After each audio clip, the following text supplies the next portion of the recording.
ഞാൻ ശ്രീകുമാറിലേക്ക് പോവുകയാണ്.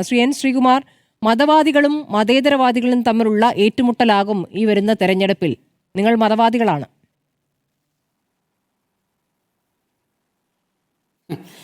നോക്കൂ ശ്രീമതി സ്മൃതി, അതായത് ഒരു തെരഞ്ഞെടുപ്പിൽ ഒരു മുന്നണി ജയിക്കും, ഒരു മുന്നണി തോൽക്കും.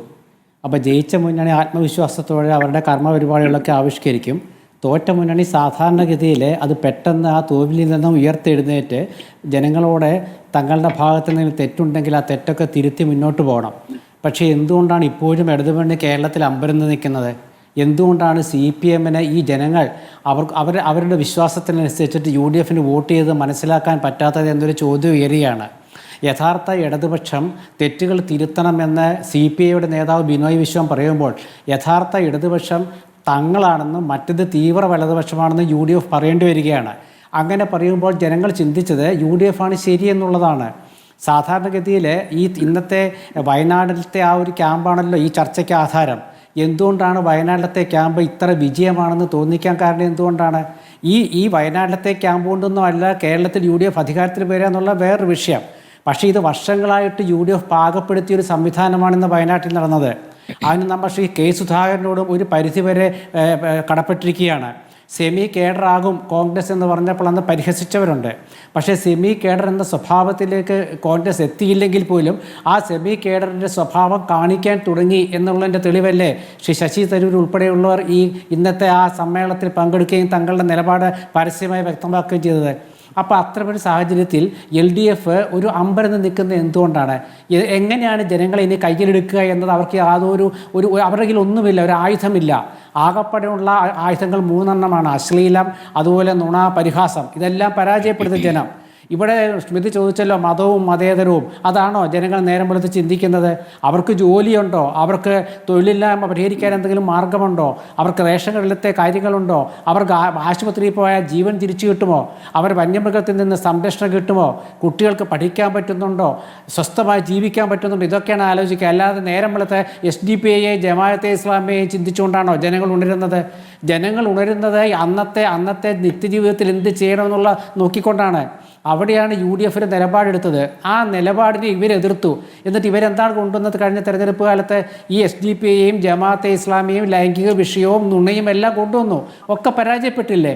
എങ്കിൽ അങ്ങനെ പരാജയപ്പെട്ടപ്പോൾ അത് പരാജയപ്പെട്ടു എന്ന് CPI-ക്ക് തോന്നി. അതുകൊണ്ട് CPI ഒരു നിലപാടെടുത്തു. പക്ഷേ ഇപ്പോഴത്തെ UDF നോക്കൂ, ഈ ആത്മവിശ്വാസം എന്നുള്ളത് പെട്ടെന്ന് ഉണ്ടാവുകയും പെട്ടെന്ന് പോവുകയും ചെയ്യാവുന്നൊരു ഘടകമാണ്. പക്ഷേ ലോക്സഭാ തെരഞ്ഞെടുപ്പിന് ശേഷം നടന്ന നിയമസഭാ ഉപതെരഞ്ഞെടുപ്പുകൾ, ആ ഉപതെരഞ്ഞെടുപ്പിൽ നേടിയ വിജയം, അതിനുശേഷം തദ്ദേശ തെരഞ്ഞെടുപ്പിൽ നേടിയ വിജയം, ഇങ്ങനെ തുടർച്ചയായി നേടിക്കൊണ്ടിരിക്കുന്ന വിജയത്തിൽ നിന്ന് ഒരു ആത്മവിശ്വാസം ഉൾക്കൊള്ളുമ്പോൾ മറുഭാഗത്ത് ഈ ആത്മവിശ്വാസം തകരുമ്പോൾ അവർക്ക് അരിശം വരികയാണ്. ഈ അരിശം അവരെ അവിവേകത്തിലേക്ക് എത്തിക്കുകയാണ്. ഇപ്പോൾ ഏറ്റവും ഒടുവിലത്തെ ഉദാഹരണം 1957-ത്തെ ജനങ്ങളല്ല, വോട്ടർമാരല്ല 2025 എന്താ CPM മനസ്സിലാക്കാത്തത്? എന്തുകൊണ്ടാണ്? കാരണം ഇന്ന് VD സതീശനെതിരെ ഇന്നലെ ഒരു CBI അന്വേഷണം പ്രഖ്യാപിക്കുക. തൻ്റെ വകുപ്പിലെ 2 വിജിലൻസിന്റെ 2 ശുപാർശ മനസ്സിലാക്കാൻ പറ്റാത്തൊരു മുഖ്യമന്ത്രിയാണ് ശ്രീകുമാർ. അത് നേരത്തെ നൽകി എന്ന് പറയുന്ന ശുപാർശ 11 മാസങ്ങൾക്ക് ഇപ്പുറം പുറത്തേക്ക് വിടുകയാണ് ചെയ്തത്. അല്ല, ഞാനതല്ല പറഞ്ഞേ, ഞാൻ പറഞ്ഞ അതല്ല. അതായത് ഒരു സംഭവത്തിൽ ഒരു പ്രതിപക്ഷ നേതാവിനെതിരെ 2 വിജിലൻസ് ശുപാർശ വന്നിരിക്കുന്നു. ഈ 2 വിജിലൻസ് ശുപാർശ തങ്ങളുടെ പക്കലുണ്ടെന്നും അതിൽ അദ്ദേഹം കുറ്റവിമുക്തനാണെന്നും അറിയാത്ത ഒരു മുഖ്യമന്ത്രിയാണോ ഇത് പ്രഖ്യാപിക്കാൻ പോകുന്നതെന്നാണ് ഞാൻ ചോദിച്ചത്. കാരണം ഇന്നലെ ഗോവിന്ദ മാഷോട് പ്രതികരണം ചോദിച്ചു. മാഷിക്ക് കൃത്യമായ ഉത്തരമുണ്ടായില്ല. നിങ്ങളുടെ ക്ലിപ്പിംഗ് എടുത്ത് നോക്കിയാൽ അറിയാം, മാഷിക്ക് ഉത്തരവില്ല. മാഷ് സ്തബ്ധനായിപ്പോയി. കാരണം എന്താണ് പറയേണ്ടതെന്ന് അറിയില്ല. അപ്പോൾ ഈ കാര്യങ്ങളൊക്കെ പറഞ്ഞാൽ ആര് വിശ്വസിക്കാനാണ്? VD സതീശനെതിരെ ഒരു ആക്ഷേപം കൊണ്ടുവന്നാൽ അത് 1957 പറയുന്ന ജനങ്ങളല്ല ഇപ്പോൾ കേൾക്കുന്നതെന്ന് ഇവർ മനസ്സിലാക്കണ്ടേ? കാരണം ഇവരെ സംബന്ധിച്ചിടത്തോളം ഇവരിപ്പോഴും ധരിക്കുന്ന ഞങ്ങൾ പ്രഖ്യാപനങ്ങൾ നടത്തിയാൽ ജനം വീഴുന്നതാണ്. ഇവർ പെൻഷൻ പ്രഖ്യാപിച്ചു, അതുപോലെ ആനുകൂല്യങ്ങൾ പ്രഖ്യാപിച്ചു, സ്ത്രീകൾക്ക് 1000 രൂപ പ്രഖ്യാപിച്ചു. പക്ഷേ ജനം അതിൽ വീണില്ല. അതൊരു കെണിയാണെന്ന് അവർക്ക് മനസ്സിലായി. ഇപ്പോൾ നോക്കൂ, അതിദാരിദ്ര്യം എന്നൊരു പ്രഖ്യാപനം നടത്തി. അതിദാരിദ്ര്യം മുക്തമല്ല കേരളം എന്ന് നമ്മളൊക്കെ ചർച്ചയിൽ പലവട്ടം കൃത്യമായി പറഞ്ഞതാണ്. അന്നൊന്നും അവർ സമ്മതിച്ചില്ല. ഇന്നിപ്പോൾ 2ാം ഘട്ടം അതിദാരിദ്ര്യം. അപ്പോൾ ആദ്യത്തെ അതിദാരിദ്ര്യത്തിലെ പാളിച്ച ഒന്നുള്ളതല്ലേ? ഇതെങ്ങനെ ജനം വിശ്വസിക്കും? അതുകൊണ്ട് ഇവരെ സംബന്ധിച്ചിടത്തോളം LDF ക്യാമ്പിൽ അസ്വസ്ഥത ഉണ്ടാക്കാനായിട്ട് UDF സാധിക്കുന്നു എന്നുള്ളതാണ് പ്രധാനം. കാരണം UDF ഓരോ ദിവസവും ഞങ്ങൾ വരുന്നു, ഇപ്പം പിടിക്കും, കാരണം ഇതൊരു കെയർ ടേക്കർ ഗവൺമെൻറ്റാണ് പിണറായി വിജയൻ്റെ. 100 ദിവസമേ ഉള്ളിനിയും. ആ 100 ദിവസത്തേക്ക് കേരളത്തിലൊരു ഭരണം കൊണ്ടു നടക്കാൻ വേണ്ടി ഉദ്യോഗസ്ഥന്മാരെ തൽക്കാലത്തേക്കൊന്ന് സംവിധാനം ചെയ്യാൻ വേണ്ടിയുള്ളൊരു കെയർ ടേക്കർ ഗവൺമെൻറ്റാണ്. ആ ഗവൺമെൻറ് ഇനി വരില്ല എന്ന കൃത്യമായ സന്ദേശം UDF കൊടുക്കുകയാണ്. അതെങ്ങനെ? സാധാരണഗതിയിൽ UDFിലെ ഘടകകക്ഷികൾ തിരഞ്ഞെടുപ്പ് കാലമാകുമ്പോൾ സീറ്റ് വേണം, സീറ്റ് കൂടുതൽ വേണം എന്നൊക്കെ പറയും. പക്ഷേ ഇപ്പം നോക്കൂ, മുസ്ലിം ലീഗ് എന്താ പറഞ്ഞത്?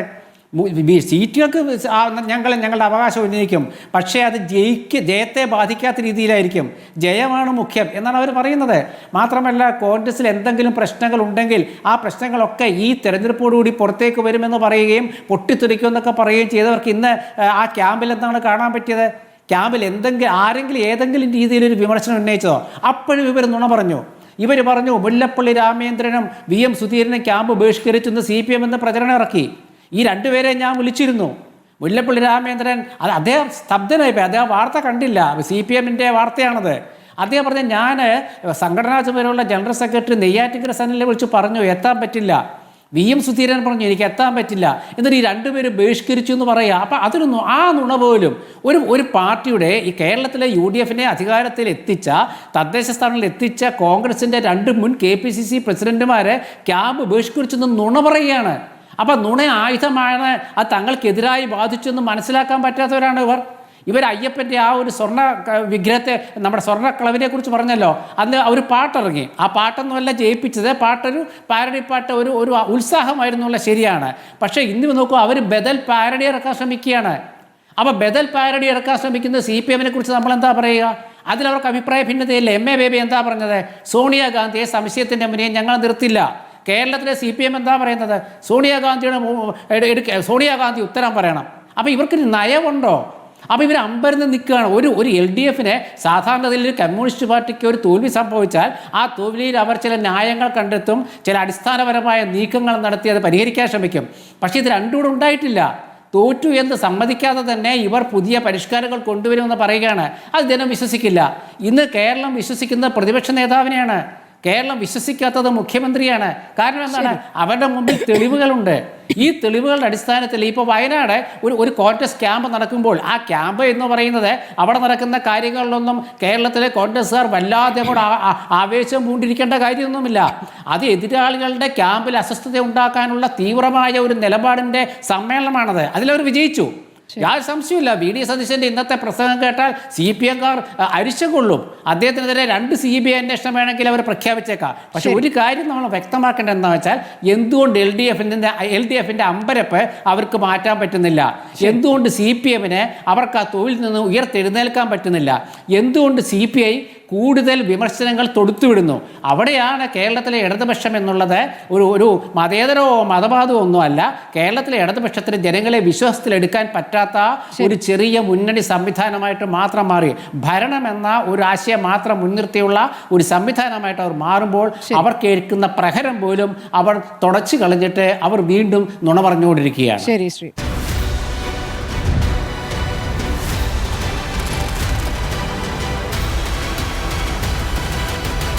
Debate with Smriti Parithikar.